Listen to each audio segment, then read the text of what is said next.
में जो recliner seats का जो ऑप्शन अवेलेबल है वो शायद ही किसी गाड़ी में ये प्राइस सेगमेंट में मौजूद है। अब भाई अब वैल्यू फॉर मनी लगती है। अगर कंपेयर करते हो इसको, अर्टिगा नहीं देखी थी आपने? अर्टिगा देखी थी पर उसका कॉस्टिंग बहुत ज्यादा जा रहा था जो मेरे बजट के बाहर। कैसी है? सपोर्ट बहुत ही अच्छा है। ये सीट आप आगे पीछे कर सकते हो। आगे पीछे टिल्ट रिक्लाइन वगैरह करते सीट रिक्लाइन अभी 60-40 बेंच फोल्ड सीट नहीं होती सिर्फ, मेरे को लगता पीछे है के रो में कोई है नहीं तो मैं इसको फुल पीछे करके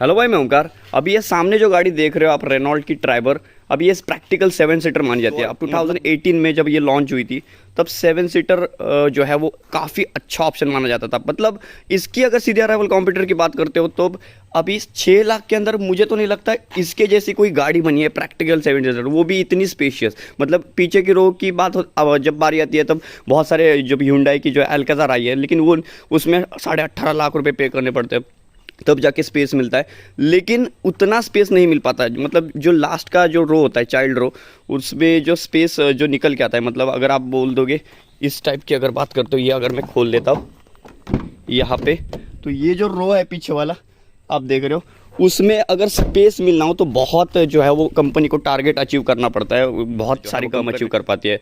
तो यहाँ पे जो है वो मैं आज जो कहानी है, जिन भाई साहब की जो गाड़ी है रेनॉल्ट ट्राइबर, जो 2021 में जो है वो ओनर जो अर्न करते हैं, अभी ये जो अपने भाई है, मतलब फैमिली मेम्बर ही है, फैमिली मेम्बर की गाड़ी है। मतलब जो रीज़न रहा है उनका ये आज तक, मतलब ये गाड़ी रखने का, वो इनसे जान लेते हैं। और इनकी स्टोरी ही अलग है भाई। इस गाड़ी की अगर बात करते हो, ये गाड़ी जब रखते हैं वो क्या सोच के समझ के ली थी। अभी सबसे पहले ज़्यादा टाइम वेस्ट ना करते हैं, सबसे पहले रोहन जी बहुत बहुत स्वागत है अपने चैनल में। पहले इंट्रोडक्शन हो जाए, क्या करते हैं? इंजीनियर हूँ और फार्मास्यूटिकल और केमिकल सेक्टर में डिजाइनिंग का काम करता हूँ, इंजीनियरिंग फैसिलिटी। सबसे पहले कांग्रेचुलेशन भाई, आपने जो है रेनॉल्ट ट्राइबर ली थी। कितने में ऑन रोड पड़ी थी तब? मुझे ऑन रोड ये 6,90,000 टू बी वेरी प्रिसाइज, उतने रुपीज में पड़ी थी on road. On road, yes. कहाँ पे बात आती है 2000, आपने बोला 3 साल हो चुके हैं इस गाड़ी को। 2 साल हो चुके हैं। हाँ, लमसम पकड़ लो, ये भी खत्म हुई होने वाला है। 2 साल में डिप्रिसिएशन कितना हो गया देख लो। वैल्यू 8 लाख तक बढ़िया, मतलब 1.5-2 लाख रुपए आपको टैक्स पे करने पड़ते हैं अभी। जी। मतलब आपने जब 6 लाख रुपए स्पेंड किए थे, आपको लगता है ये वर्थ इट है? यस, मुझे तो लगता है ये वैल्यू फॉर मनी कार है। ये जो प्राइस सेगमेंट है, ये प्राइस सेगमेंट में 7 सीटर गाड़ी मिलना ना के बराबर है शायद, इसके कंपेयर बराबर है। एंड अभी एक मेरे को बात बताओ, अब आपके फैमिली में कितने मेंबर है? मतलब आप जब गाड़ी लेके निकलते हो? मेरी फैमिली में 5 मेंबर है। बच्चे कितने हैं? यस, एक बच्ची है। टोटल माता पिता वाइफ और बच्ची, ऐसे 5 जन हैं हम लोग। तो अब मान लो इस गाड़ी के साथ आप बच्चे के साथ निकल के चलते हो, अब मुंबई से लेके गांव में इतना रनिंग होता है आपका, मतलब ज्यादा करके आप जो गाड़ी लेके जाते हो तब कभी कभी जाते हो लॉन्ग, जो है लॉन्ग डिस्टेंस आपका कभी कभी आना जाना लगा रहता है। नहीं तो गाड़ी पार्किंग में ही रहती है क्या? हाँ, अच्छा, तो अभी जब लगेज के साथ अगर 2-2 अगर मान लो बीन बैग्स हो या फिर छोटे छोटे लगेजेस हो 200-200 लीटर के, जाओ उसके साथ, तो प्रैक्टिकली ये गाड़ी स्पेशियस है, आपको लगती है? एकदम स्पेशियस है। और इसकी खास बात ये है कि इसकी जो सेकंड रो है उसमें जो रिक्लाइनर सीट्स का जो ऑप्शन अवेलेबल है वो शायद ही किसी गाड़ी में ये प्राइस सेगमेंट में मौजूद है। हाँ, अभी एक बात बताओ, आपने जब ये गाड़ी ली थी उस टाइम, तब हर कोई बंदा देखता है, मतलब अपने अपने पर्सपेक्टिव होता है, अपने अपने जो है वो सोच होती है उस बंदे की, खुद की कमाई होती है, तो बंदा सोच के लेता है कोई भी गाड़ी। तो इसके साथ कोई और वेरिएंट देखा था आपने? हाँ जी, बिल्कुल। मेरा लेते वक्त एक्चुअली बजट 7 लाख तक का ही था। तो 7 lakh, to be very honest, 7 lakh के प्राइस सेगमेंट में आपने इसके, मतलब ये लेने से पहले, मतलब ये इसकी रिसर्च करने से पहले इसके स्लीक कॉम्पिटिटर कौन ऐसी का कोई गाड़ी ढूंढ ली थी? टियागो देखी थी, उसके बाद Hyundai की i10 देखी थी, ग्रैंड i10, और ऑलमोस्ट मैं टियागो परचेस करने ही वाला था। टियागो परचेस करने वाले थे आप? हाँ, मैं टियागो। तो ये एक बात बताओ भाई, यहाँ पे तो आ जाओ यार, गाड़ी के पास तो बहुत जचते हो यार, क्योंकि आपकी जो शर्ट है कहीं ना कहीं थोड़ी सी मैच कर रही है। जी। तो ये तो छोड़ दो बात, लेकिन एक बात करो, टू बी वेरी ऑनेस्ट, ये अगर ट्राइबर लेते हो उस टाइम, 7 सीटर। भाई मेरे को एक समझ में नहीं आया, आपने 7 सीटर तो गाड़ी ली है, लेकिन आपने बोला था टियागो देख रहे थे, लेकिन 5 सीटर से सीधा छलांग 7 सीटर में, क्या स्टोरी है मुझे पता नहीं है। मेन स्टोरी ऐसे ही रही कि मैं जैसे कि मेरा बजट लिमिटेड था, टियागो लेने वाला था, तो उसी प्राइस में लगभग 40,000 के डिफरेंस में अगर मुझे 7 सीटर कोई कार मिल जाती है, that is mostly value for money और इतनी स्पेशियस, तो मेरे लिए ये फायदेमंद साबित हुआ और मैं टियागो छोड़ के फिर ये गाड़ी पे इस पे शिफ्ट हो गए। अब भाई अब वैल्यू फॉर मनी लगती है, अगर कंपेयर करते हो इसको, अर्टिगा नहीं देखी थी आपने? अर्टिगा देखी थी, पर उसका कॉस्टिंग बहुत ज़्यादा जा रहा था जो मेरे बजट के बाहर था।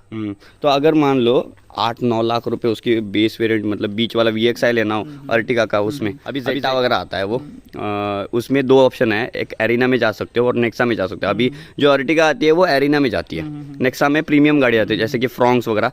तो कंपेटिव अगर मारुति सुजुकी लेते हो नेक्सा की कोई भी गाड़ी तो बहुत महंगी होती है, और तो एरिना के लिए तो थोड़ा टाइट बजट नहीं होता है, कम बजट जिसका हो पाता है वो लेता है अंडर 10 लाख। तो मान लो अभी अगर अर्टिगा लेने जाते हो उसकी प्राइस है 11 लाख, अभी बेस वेरिएंट लेते हो 9.5 लाख रुपए डालने पड़ते हैं। आपको वर्थ इट लगे उस टाइम, मतलब लगता है ये 7 सीटर वो भी है? यस, मारुति सुजुकी में इसलिए नहीं गया कि उसका मेन रीजन है कि उसका सेफ्टी रेटिंग, ये ग्लोबल एनकैप 4 स्टार रेटेड। अभी एक मान लो आप बोल रहे हो सेफ्टी रेटिंग, ये गाड़ियां अभी जो एग्जिस्ट कर रही है रेनॉल्ट की, आपको लगता है कहीं ना कहीं ये सेफ्टी है? यस, सेफ्टी प्रोवाइड कर रहा है। यस, इसका ग्लोबल एनकैप रेटिंग 4 स्टार है, फ्रंट और क्या बात कर रहे हो का 3 स्टार है। तो अभी पकड़ के चल लो, ये एक दरवाजा मैं इसका बंद कर लेता हूँ, काफी टाइट तो लगता है।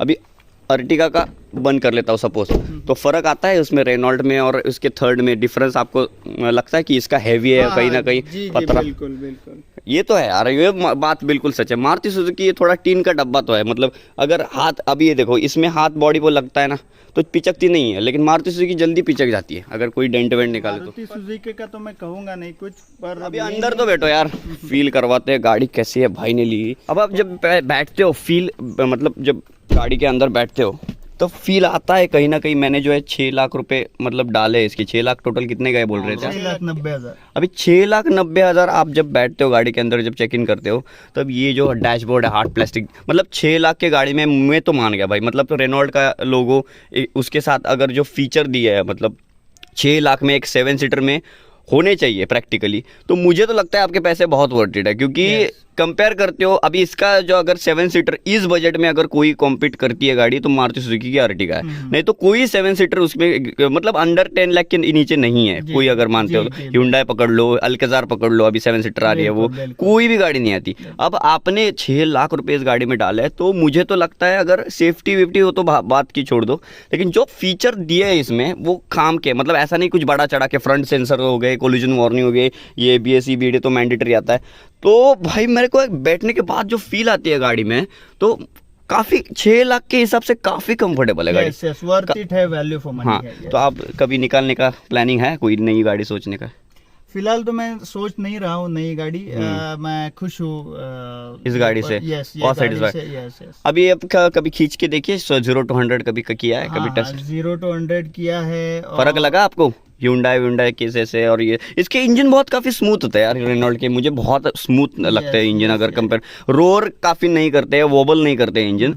लेकिन मैंने एक गाड़ी मैंने ट्राइबर चलाई है ऑटोमेटिक में, AMT में 5 गियर आते हैं ऑटोमेटिक, उसका पता नहीं इसमें कंपेरेटिवली मैनुअल गियर है, लेकिन मैनुअल में ये आपकी तो उतनी वॉबल वगैरह वाइब्रेट नहीं करती, लेकिन ऑटोमेटिक जैसे ही 2000 RPM के बाद, मतलब जैसे आप इग्निशन ये पूरा ऑन कर लेते हो, ये RPM सेट हो जाता है, तब ये ऑटो के गियर शिफ्टिंग इंडिकेटर आते हैं। तो ये गाड़ी प्रॉब्लम क्या देती है AMT में, 2000 RPM के बाहर ये स्टीयरिंग हिलने लगता है, पता नहीं क्यों। आपको ऐसी मतलब ये दिक्कत आई क्या कभी? नहीं, ऑटोमेटिक तो मैंने चला ही नहीं, पर मैनुअल में ये कभी नहीं हुआ ऐसा। तो भाई फीलिंग तो आती है यहाँ पे, पियानो ब्लैक फिनिशिंग मिल जाता है। और बेच वेरिएंट मतलब RXZ वेरिएंट आप देख रहे हो, ये वाला पर्टिकुलर जो इंजन है वो काफ़ी मतलब 1000 सीसी के हिसाब से, इनलाइन 3 सिलेंडर सेटअप के हिसाब से काफ़ी ज़्यादा स्मूथ बना है। और इस तरह से कुछ डैशबोर्ड वगैरह आता है, पियानो ब्लैक फिनिशिंग वगैरह आती है। अब कौन ही देता है भाई, बताओ। और ग्लो बॉक्स देख लो भाई, अभी मारुति सुजुकी की कोई भी गाड़ी में इतना बड़ा ग्लो बॉक्स, यहाँ तक कि ग्रैंड विटारा में भी नहीं आता। और सबसे बढ़िया बात, यहाँ पे भी कुछ स्पेस मिल जाता है, जो भी रेनॉल्ट ने काफ़ी सोच समझ कर ये गाड़ी बनाई है। तो आपको इस तरह से नहीं, इस तरह से कुछ चाबी आती है। अगर टॉप एंड वेरिएंट लेते तो ये जो है इस तरह से कुछ लॉक अनलॉक के बटन आते हैं और ये रेनॉल्ट का लोगो आता है। अब ये टॉप एंड वेरिएंट लेते तो उसका बड़ा रिमोट आता है, इस टाइप का, वो सिर्फ ऐसे यहाँ पे एक की होल्डर होता है, उसमें डालने के बाद लॉक करने के बाद आपको ये गाड़ी स्टार्ट हो जाएगी। तब तक आप जब तक लगाते नहीं हो तब तक गाड़ी स्टार्ट नहीं होती। तो ये टॉप एंड में आता है, ये बीच वाला वेरिएंट आप देख रहे हो। लॉक अनलॉक सिर्फ बटन आता है, रेनॉल्ट का लोगो होता है और कुछ नहीं, सिंपल सी चाबी है। और ये इतनी सेफ्टी है गाड़ी, मतलब सेफ्टी ओरिएंटेड तो बना ही है रेनॉल्ट। तो इस वाले पर्टिकुलर इंजन की, तो ये वाला पर्टिकुलर इंजन 72.60 bhp 6000 rpm में छोड़ता है और कम से कम 93 to 92 न्यूटन मीटर का पीक टॉर्क छोड़ लेता है ये वाला पर्टिकुलर इंजन। अब ये इंजन की अगर बात करते हो तो ठीक है, मुझे लगता है अगर कंपेयर करते हो 6 लाख के हिसाब से, 6,80,000 के हिसाब से रेनॉल्ट ट्राइबर की बात करते हो तो काफ़ी भाई मोस्ट वैल्यू और रिफाइंडेबल इंजन है। अगर इस प्राइस की उस टाइम अभी 8 लाख हो गई है, तो मुझे तो नहीं लगता है 8 लाख में रोहन मामूलकर जी अगर आप आज ट्राइबर लेते हो तो मुझे नहीं लगता 8 लाख रुपए इस गाड़ी को देनी चाहिए। आप, मुझे तो नहीं लगता, अगर मेरा ओपिनियन ले तो आपको क्या लगता है आज के रेट में अगर आप रिकमेंड करोगे रेनॉल्ट ट्राइबर लेना किसी को, आज की अगर उसकी वैल्यू 2 लाख रुपए बढ़ भी गई है बीच वाले वेरिएंट की? पता नहीं, अपना अपना आपको क्या लगता है, अब रिकमेंड करते हो किसी को? मैं तो रिकमेंड करूंगा क्योंकि मेन मेरा रिकमेंडेशन का यही रीजन है कि इसका सेफ्टी रेटिंग 8 लाख में 4 स्टार सेफ्टी रेटिंग की गाड़ी, और आज मैंने तो 2 साल पहले ली थी, तो आज की इकोनॉमी और महंगाई को देखते हुए उतना तो प्राइस हाइक सभी गाड़ियों में हुआ रहेगा। तो 8 लाख के हिसाब से वैल्यू फॉर मनी है। और भाई सबसे बढ़िया बात इस गाड़ी की बताओ, इस गाड़ी का जो है वो बीच वाला रो, अब ये गाड़ी वर्थ इट आपको लगती है कि नहीं मेरे को बताओ। थाई सपोर्ट कैसे है मेरे को पहले बताओ, थाई सपोर्ट रिक्लाइन पोजीशन कैसी है? सपोर्ट बहुत ही अच्छा है, ये सीट आप आगे पीछे कर सकते हो, आगे पीछे टिल्ट रिक्लाइन वगैरह करते हो। अभी 60-40 बेंच फोल्ड सीट नहीं होती सीट, मेरे को लगता है शायद ये पूरी फ्लिप नहीं हो जाती सीट, पूरी फ्लिप ये वाली हो जाती है, ये पूरी तो फिर भी यार 6 लाख के हिसाब से कितना बड़ा ऑप्शन और बढ़िया गाड़ी है। देख लो, मतलब सीट तक की आपको ये जो बेंच फोल्ड सीट 60-40 दी दी है, एक सिंगल सीट, अगर ये पूरी फोल्ड करते हो तो यहाँ से चेक इन कर सकते हो इस गाड़ी में अगर बात करते हो। अभी एक बार को रोहन बताओ, आप तो मतलब आप नॉर्मली आपकी 4 पर्सन की फैमिली है, मतलब आपने बोला ज़्यादातर की ड्राइविंग कौन कर लेता है? आप ही कर लेते हो? नहीं करता हूँ। तो मतलब पीछे बैठने कोई सेंस ही नहीं आपका बनता। अभी आप पहली बार बैठे हो, अभी कभी बैठे हो कभी कोई दूसरे बैले ने चलाया?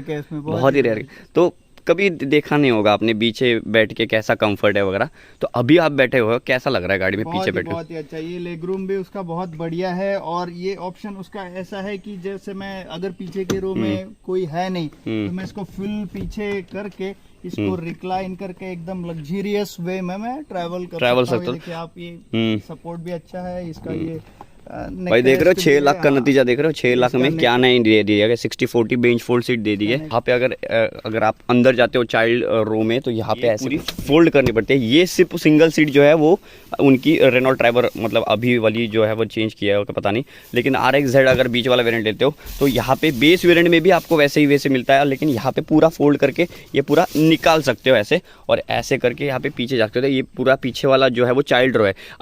अब बात आती है आपके जैसे फिजिक वाले बंदे की, अगर 5 एवरेज इंडियन हाइट है आपकी, मतलब 6 फीट तो नहीं हो आप, 5-8 समथिंग है, अगर आप जाते हो पीछे वाले रो में तो आपको मतलब बैठ सकते हो। एक 80 किलोमीटर अगर मैंने गाड़ी चलाई तो थोड़ी चेंज करनी ही होगी, क्योंकि इतना प्रैक्टिकल स्पेस नहीं पीछे वाला। अगर बूटी थोड़ा सा कम है, एक्चुअली ये 5 सीटर ही है पकड़ के चलो, लेकिन एक बात आती है एक छोटे बच्चे के हिसाब से 6 और 7 साल के हिसाब से। अभी आपका जो चाइल्ड है IS ऑफिस कहाँ पे करवाते हो? यहाँ पे, यहाँ पे पीछे नहीं करवाते? नहीं पीछे नहीं रिकमेंडर तो यहाँ पे रिकमेंड किया तो यहाँ पे ही करवाते हो। अभी चाइल्ड में जब आप IS ऑफिस करवाते हो, गाड़ी थोड़ी मतलब गड्ढे वड्ढे में जाती है, कभी रोया है बच्चा, मतलब रोया है वो कभी उसने परेशानी हो या फिर गड्ढे वड्ढे में गाड़ी वाइब्रेट वगैरह की हो? तो भाई अगर 6,80,000 के हिसाब से भाई स्पेंड कर रहे हो ये रेनॉल्ट के ट्राइबर को, अब ये पीछे जो है वो रेनॉल्ट का लोगो के साथ आपको जो है वो रेनॉल्ट वगैरह नाम मिल जाता है, एनर्जी लिखा है क्योंकि बीच वाला RXZ वेरिएंट देख रहे हो, और इस तरह से ये जो है वो इसका क्या रीजन है? ये तो मुझे तो नहीं लगता है टॉप एंड वेरिएंट को ही आती है 4 के 4 पावर विंडो। ये आपने क्या किया, RD का लगवाया क्या? या एक्सटर्नली लगवाया है। तो आपने कहाँ से मतलब थर्ड पार्टी काम कराया कि कंपनी से काम? नहीं मैंने शोरूम से ही कराया। भाई उतरो तो ड्राइवर सीट में तो बैठो तो सही, कैसे लगते हो? अब बात आती है जब आप ड्राइविंग सीट में बैठते हो तो पहले आपने क्या नोटिस किया है कि गाड़ी 6,80,000 के हिसाब से आप जब बैठते हो, अगर कहीं पे ये थाई वाई टच हो पाते हैं या फिर परफेक्ट जो स्पेस है वो निकल के आता है, ऐसा मतलब क्या लगता है आपको? बहुत ही परफेक्ट स्पेस है। इसका जो बैक सपोर्ट है इस सीट का बहुत ही अच्छा है, पीठ का दर्द वगैरह। और इसकी एक खासियत है इस गाड़ी की, मतलब ये आपने नोटिस किया होगा, ये गाड़ी की है, ये अगर आप लॉक करते हो पूरी, कोई बंदे होते चुरा लेते हैं तो इजीली ये आ नहीं पाती है पूरी, अगर टील करते हो फिर भी नहीं आ पाती है कभी कभी। ये सिर्फ ऐसे करके ये देखो निकाल ही नहीं सकते। ये यूरोपियन होते हैं भाई, यूरोपियन की सोच होती है वो, मतलब ये वोक्सवैगन जर्मन वर्मन होते हैं ना, उल्टे खोपड़ी के लोग होते हैं। मतलब ये 4 गाड़ियाँ ऐसी चल रही है तो ये उल्टे चलेंगे। अगर आप पूरी करवाते हो बंद तो ये निकाल सकते हो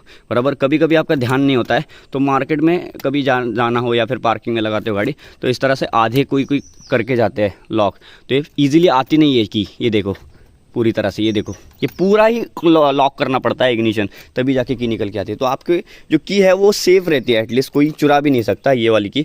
अभी ये ठीक है यार, मतलब 6,80,000 के हिसाब से आपको कीलेस एंट्री तो नहीं मिलेगी, की ऑप्शन जो नहीं मिलेगा। लेकिन अगर बात करते हो भाई, रूफ रेलिंग दे रखे हैं यहाँ पे, जो है शार्क फिन एंटीना तो नहीं, नॉर्मल सा एंटीना दे रखा है। लेकिन भाई बात करते हो इस हार्ड प्लास्टिक की, तो कहीं ना कहीं मुझे तो लगता है कि मारुति सुजुकी के हिसाब से, अगर अर्टिगा लेते हो उसके हिसाब से ये थोड़ा सा उतनी क्वालिटी का नहीं है अर्टिगा हिसाब से, लेकिन भाई काफ़ी स्मूथ है भाई। और भाई टायर कब चेंज करवाए 10,000 के कि अभी वही है? नहीं, अभी तो 25,000 किलोमीटर हो चुकी है। ये पहले कंपनी के टायर क्या? कौन से टायर डलवाती है? सीएट के। सीएट, वही सीएट के 1 नंबर ही होते हैं टायर। अभी जब ये टायर के साथ आप जाते हो हाईवे में, एक्सप्रेस हाईवे में, नॉइस आता है इंजन का अंदर। अगर आप एसी लगाया है, पूरे गाड़ी की विंडोज क्लोज है, तब थोड़ा बहुत नॉइस आता है, थोड़ी वाइब्रेशन की फीलिंग आती है। टॉप गियर में एकदम, 5th में, हाँ 5th गियर में एकदम थोड़ा सा आता है, नोटिसेबल नहीं। अब जब ऐसे 80-90 क्रॉस कर लेते हो, 80 किलोमीटर/आवर क्रॉस कर लेते हो, 100 में जाते हो, तो अब इंजन वगैरह वाइब्रेट करना लगता है? नहीं, बिल्कुल भी नहीं। भाई मारुति सुजुकी की गाड़ियाँ जो है या फिर Hyundai की गाड़ियाँ इस वाले प्राइस सेगमेंट में, मतलब 8 लाख तक, ग्रैंड i10 नियोस भी लेते हो, एक पता नहीं उनका क्यों क्या होता है, पता नहीं क्यों, एक ही कंपनी है क्या पता नहीं, लेकिन उनके इंजन में ना थोड़ा सा वाइब्रेशन, 80 के 90 में क्रूज करते हो आप, या फिर 80 से ऊपर सीधा चले आते हो अगर गियर अप शिफ्टिंग करके, तो एक थोड़ी सी वाइब्रेशन फील आती है कैबिन में। तो आपको ये नहीं आया कभी प्रॉब्लम इस गाड़ी? भाई यूरोपियन क्या कमाल के होते हैं, देख लो, मतलब इनकी इंजीनियरिंग स्किल जो होती है वो अलग ही लेवल की होती है। और मेरे ख्याल से ये लगता है मुझे कि इम्पोर्टेड गाड़ियाँ है तो कहीं ना कहीं टैक्स का इशू होता ही है इनमें, क्योंकि इम्पोर्ट इंजन करते हैं तो थोड़ा बहुत टैक्स बढ़ता है। अभी 6 लाख रुपये कहाँ पे, और आज 8,20,000 रुपये देने पड़ते हैं इस गाड़ी को। तो आप बोल रहे हैं कि आप रिकमेंड अभी भी करते हैं रोहन? जी बिल्कुल, खास तौर पे सेफ्टी रीजन की वजह से मैं जरूर रिकमेंड। तो भाइयों के मैं और भी बता दूं, ये अपनी फैमिली के मेंबर है, अपने ही भाई है रोहन जी। सो बहुत बहुत बढ़िया आपके साथ टाइम स्पेंड करने के लिए, हमारे साथ टाइम स्पेंड कर लिए। तो आज 2023 है, 2021 में ये रेनॉल्ट ट्राइबर 7 सीटर प्रैक्टिकल गाड़ी मानते हैं, और जो उन्होंने पैसे डाले हैं फुल्ली वर्थ इट है, वो फुल्ली सेटिस्फाइड है। यहाँ पे रेनॉल्ट ट्राइबर इस तरह से कुछ आपको दिखाई देती है बढ़िया, और वो रिकमेंड भी करते हैं आज के रेट में। अगर वो 1.5-2 लाख रुपए में बढ़ गई हो वैल्यू, फिर भी वो आज बोलते हैं रोहन कि आप रिकमेंड करते हो इस गाड़ी। बिल्कुल। तो वीडियो देखने के लिए और हमारे साथ टाइम स्पेंड करने के लिए बहुत बहुत धन्यवाद जी रोहन जी, थैंक यू सो मच।